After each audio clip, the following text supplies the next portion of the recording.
Alright, welcome back everybody. It's Ace. There's another quick update video here. This time I'm going to be touching upon how I incorporate the IPAC Ultimate, how I kind of go switching between gamepad mode to keyboard mode, why that's important, why it's something you should probably consider in your setups, and just how things sort of work here.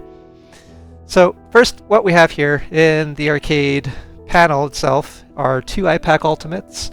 So basically it's split up with the left side with one IPAC Ultimate, the next side, the other IPAC Ultimate. Not too sure about any other controllers there are out there to kind of do something like this here, where it kind of swaps back and forth between having gamepads and having keyboard controls. One of the big things you want to keep in mind when you're doing something like this is simply because things like newer games, they just don't like keyboards.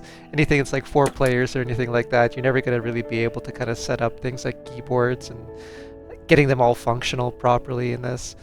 But one of the things that you can do, of course, controllers, really simple.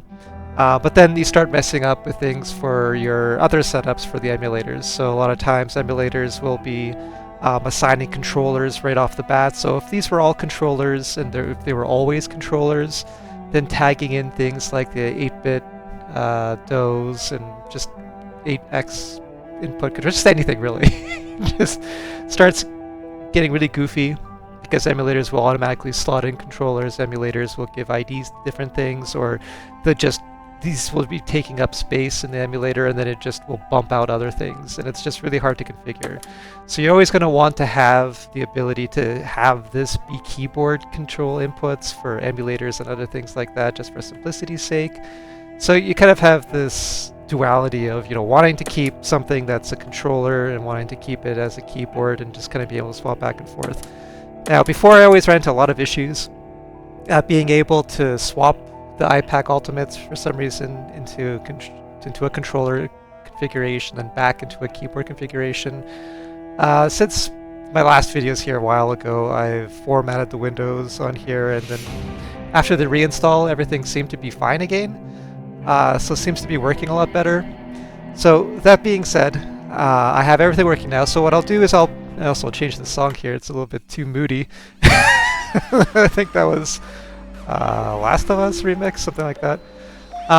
But essentially, I'll add the script at the bottom here too that you can use. I don't know, maybe I'll modify it so it's just for one IPAC if you only have one IPAC. Keep the one also for 2 IPACs if that's what you have. But yeah, there'll probably be a link in the description afterwards, so feel free to grab the scripts. This is how the setup works, and this is how it's incorporated into my flow here. So we're going to be switching things to IPAC Ultimates. We're going to be going under the Windows section. I split up the windows into PC games and Ultimark configurations because of that, because if you're going to be going into the Windows section, essentially that's what you're going to be using it for. It's only really for this section. There might be other things you can kind of use it for. Once you put it into gamepad mode, and you can like hop out and go back into other sections. I don't see what you would really use it for though. So either way, this is where I have it set up. So I have a section for IPAC Ultimark configurations. And then this is the kind of options that we have here. So we have launch gamepads, launch keyboards. Launching keyboards will put it back into a keyboard mode when we're done, so when we're shifting out of the section. And I mean, normally you're not really bouncing in and out of sections. If you're going to be going into one, you're going to be playing a lot of games in the one. So the way that this will work here, we're going to be launching it.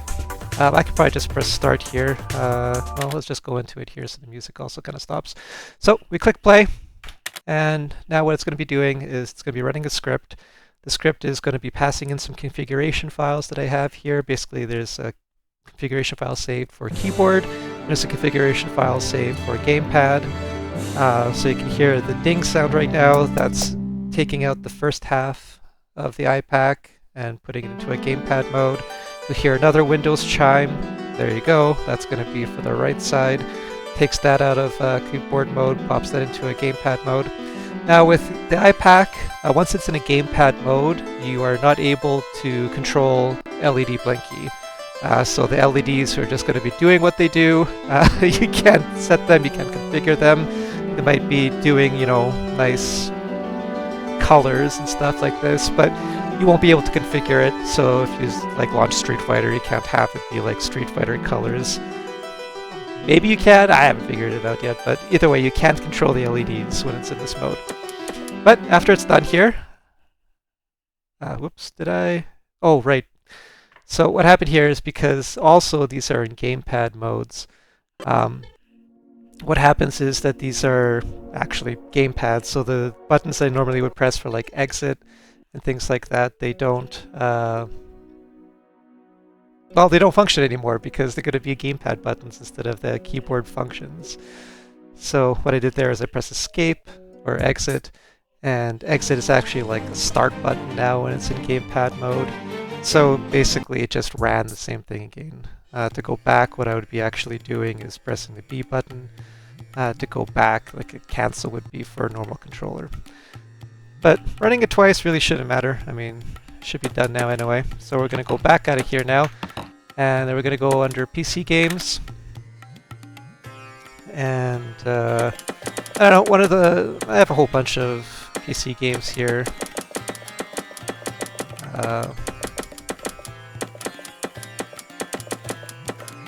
I don't know, let's do something classic like Street Fighter, I suppose. Street Fighter 6. Probably one of the better ones to kind of show off, of course. So you don't have to do anything special. You basically just click play like you would anything else. The way that I have it set up here is that it'll only launch into Steam for these. So it's going to bring up Steam. It might bring up the Steam menu. Maybe I might figure out a way to just sort of like before there was a way you can run Steam in like a silent mode where it wouldn't have these pop-ups and you can, get rid of all this. I really don't think that there's a way to run it in silent mode now because I had that silent mode script and it just doesn't work anymore. I don't know, you can see Steam popping up. I don't know if Steam needs some changes where they just kind of took out that ability. But once you're in the game here, you'll be able to see that it controls 2 players, and I'll show 4 players after 2.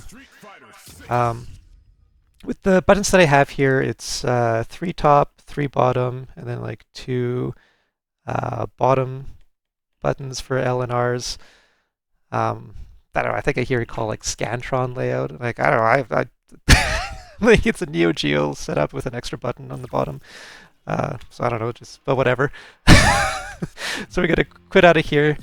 We're going to go under Fighting Ground, I guess. We're going to go into Versus and just show that it works fine here, one-on-one, sure. So go next. So player 1 goes here. Player 2 goes over here. And away we go. I don't have everything paid for here yet, so I don't have all the DLC stages. I gotta get the next fighting pass to get the next 2 characters there. But either way, what we're gonna be doing is, I don't know, let's just pick Ken. I mean, they're the easiest to kind of visually see that, punches and kicks are matched up and lining up how it would be. But this makes it really simple to configure because a lot of times people use those translating apps. It's like an XINPUT or a keyboard to XINPUT converter essentially. So it basically reads like when I press the equals button on the keyboard, I'm actually setting the A button on an XINPUT controller. And I mean, that sort of works a lot of the time, but you'll run into a lot of problems, which is why a lot of people make those videos where like, I have this game running on arcade sticks, whoa. I mean, it's impressive because you have to actually set up, this weird translation app that will kind of take those inputs and translate it. It's just kind of like when you have this set up, it just makes it so much simpler because everything looks at a controller just fine, and you don't have. It's nothing impressive about running now a game using this. But yeah, so you have there are 3 kicks. So the bottom, left, medium, hard, light, medium, hard. And yeah, then on the left side too, or right side I guess, you have light kick, medium kick, hard kick, light punch, medium punch, hard punch, and you have that working here too.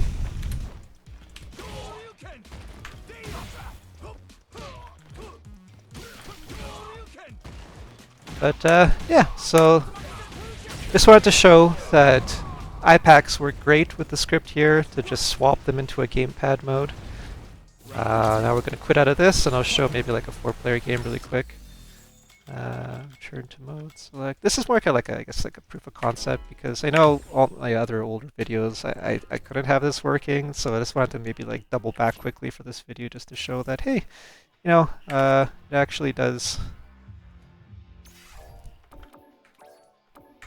work out just fine with IPAC Ultimates. It's really great. We can just close this here. Or wait, yeah, now because it doesn't act like that, I have to figure out a way to kind of get the mouse back. Because now mouse click isn't mouse click. Actually, I remember before my older videos, I mentioned not mixing keyboard and gamepad inputs together because I found that that would cause even more issues. I think now that I have everything under control, I could probably start mixing in some keyboard and gamepad buttons. That'll probably be my next thing that I'm working on here in the background, and I'll make an update video if it works out. That would make it really cool because then you can like keep the mouse button clicks. That'd probably be the biggest thing, honestly, is the mouse button clicks. Just to have them up here on the panel, make things a little bit easier. Yeah, and then maybe you can like think of cool ways to maybe work in like player 3 and player 4 being keyboard for other certain emulators and games. Tricky Towers, I guess, would be kind of good to show 4 players working. Tricky Towers is a fantastic game, by the way, just to kind of pitch it while we're here. Awesome, physics-based, basically Tetris. Came out like 2018, maybe a little bit later, I don't know. But it's just a great game for parties, for anything like that. Big hit, people love it. But you can do 4-player setups here too. Yeah, local battle. So players 1, 2, 3, 4, they all sort of tag in. All 4 will be controlling like they do on a joystick. Now, one of the cool things also is because it's a joystick, you don't have to worry about any type of other issues with things for inputs not registering correctly. I'll just show the game off really quick. But it just works, which is how I like things to be. Just nice, simple, and working. And the best thing again is that you can swap back and forth here into other emulators and programs without it impacting their setups and their configurations and how they function. Do you know of any type of like something that's like an IPAC Ultimate that swaps between keyboard and controller? Let me know. I kind of want to play around with one just to see what they're sort of like, just to see if there's maybe any other better ways to get this set up. And I guess it's not really too necessary if this works, but like a hard toggle would be great. Like if you just like flip a switch on the panel and it goes. And I'm pretty sure some people have that, but I just don't know how it really works in practice. If it's something more that's just kind of maybe the idea of it is good, but in practice it doesn't really work. But yeah, so 4 players works great here.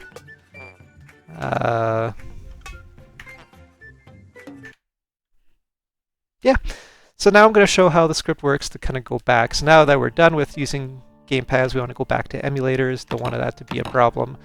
What we normally would do here is go under IPAC configurations again, but this time switch to keyboard. And I'll post this script here too, because this one does something a little bit cool too afterwards, because I mentioned the LEDs and such. So we're going to do launch keyboards. So now this is going to do the same thing like it did before here. You're going to, well, I don't know if you hear chimes. I'm pretty sure you hear Windows chimes. I'm just going to do the left side, basically pop that back out of a gamepad mode, swap in the keyboard. It changes the songs. I don't know what IPAC does, but something when it's doing the changeovers, it swaps songs. I don't know, must be setting some sort of weird inputs. It's going to do the left side first, so you heard the chime. Now it's going to do the right side and swap that over to keyboard. And the cool thing is that I also have the script timed so that after this is completed, it's going to relaunch LED Blinky, because LED Blinky doesn't know what's going on here. It doesn't know there's a new device or any new changes. But then after, there he goes, now it's going to see blinking on the arcade panel, and that's the LED blinking, relaunching, and boom, you're back into a keyboard mode. Visually, you see that it's all lit up back to how it was before, so you know, hey, I'm back in keyboard mode, and I can control things again like I used to. So now I can go back out into the other sections, like consoles, Sega CD or whatnot, and just sort of go through and play anything else without needing to alt-tab or make it feel like a computer. You know, you're just here. So I think with this video, that's all I really wanted to show. I'm going to be doing a whole bunch more smaller videos on the different sections and how things work, and then just kind of releasing them. Probably do a few actually here, because there's been a lot of changes since my last videos. I have a lot of cool new things set up here, give you some more ideas of how you can do things in your own setups, or if you're planning on doing a setup in the future, how you might want to incorporate things. Yeah, feel free to ask any questions if you have any. I try to answer them as best I can. A lot of things are a little bit more complicated than I can probably reply in just like a simple comment. But let me know, and I can try my best to help you out. So for this one here, yeah, I guess that's it. I'll see you in the next one.